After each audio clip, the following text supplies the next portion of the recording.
नमस्कार. आज आपण एका अशा प्रश्नावर बोलणार आहोत जो ऐकायला खूप सोपा वाटतो, पण ज्याच्या आत एक खूप मोठं जग दडलेलं आहे. तो प्रश्न आहे, धर्म म्हणजे नेमकं काय? या आपल्या चर्चेमध्ये आपण आधी या साध्या वाटणाऱ्या प्रश्नापासून सुरुवात करू. मग रिलिजन आणि धर्म या शब्दांमध्ये नेमकं काय फरक आहे ते समजून घेऊ. त्यानंतर जगभरातल्या मोठ्या विचारवंतांनी धर्माबद्दल काय म्हटलंय त्यावर एक नजर टाकू.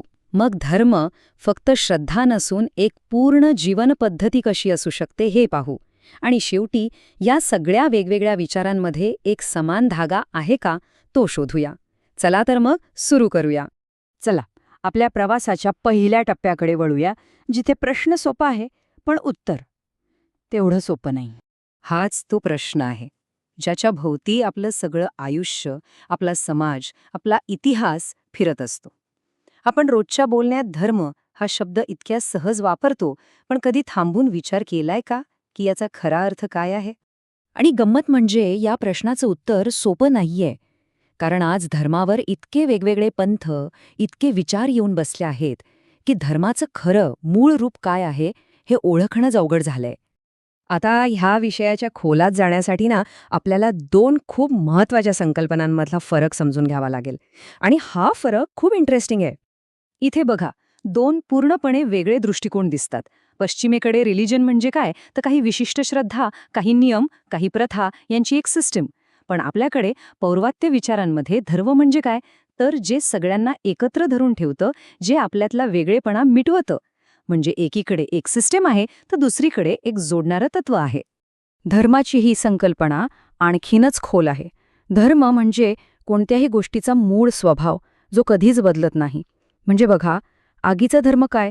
उष्णता देणं. तो कधी बदलू शकतो का? नाही. तसंच प्रत्येक सजीवाचा, प्रत्येक माणसाचा मूळ धर्म हा सेवा करणे आहे, असं मानलं जातं. चला आता एक फेरफटका मारूया आणि बघूया की इतिहासातल्या काही महान लोकांनी धर्माबद्दल काय काय म्हणून ठेवलंय.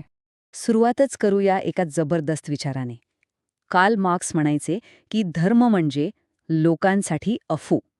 म्हणजे काय, तर लोकांना त्यांच्या खऱ्या समस्यांची, त्यांच्या दुःखाची जाणीव होऊ नये म्हणून दिलेली एक गुंगीची गोळी, एक भ्रम. पण सगळेच असे नाही मानायचे. फिलॉसॉफर इमॅन्युएल कांट यांचा विचार तर अगदी याच्या उलट होता. ते म्हणायचे, धर्म म्हणजे दुसरं तिसरं काही नाही, तर आपली जी कर्तव्य आहेत ती जणू देवानेच दिलेली आज्ञा आहे असं समजून पार पाडणं. आता यात एक सायकोलॉजिकल अँगल पण आहे. सिग्मंड फ्रॉइड यांच्या मते धर्म म्हणजे एक प्रकारचा बालपणीचा न्यूरोसिस.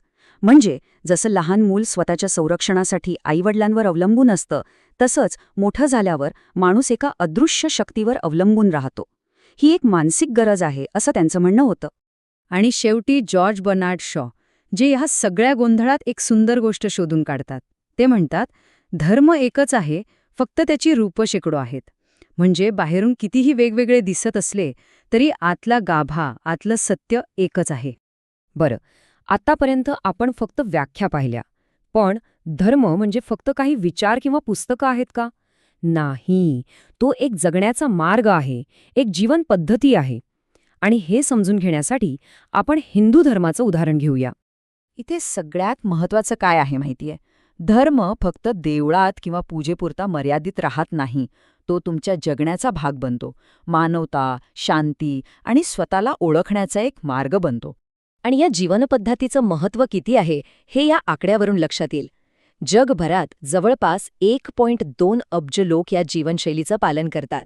या जीवनपद्धतीचा पाया काही मूलभूत तत्वांवर उभा आहे.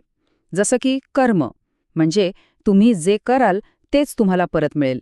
संसार म्हणजे जन्म मृत्यूचं चक्र. मोक्ष म्हणजे या चक्रातून सुटका. आणि धर्म म्हणजे चांगलं आणि खरं आयुष्य जगणं. या सगळ्यामुळे हा फक्त विश्वास राहत नाही, तर जगण्याचा एक संपूर्ण नकाशा बनतो. आपण इतक्या वेगवेगळ्या गोष्टी पाहिल्या, वेगवेगळ्या व्याख्या, वेगवेगळे दृष्टिकोन, पण या सगळ्यामध्ये काहीतरी कॉमन आहे का?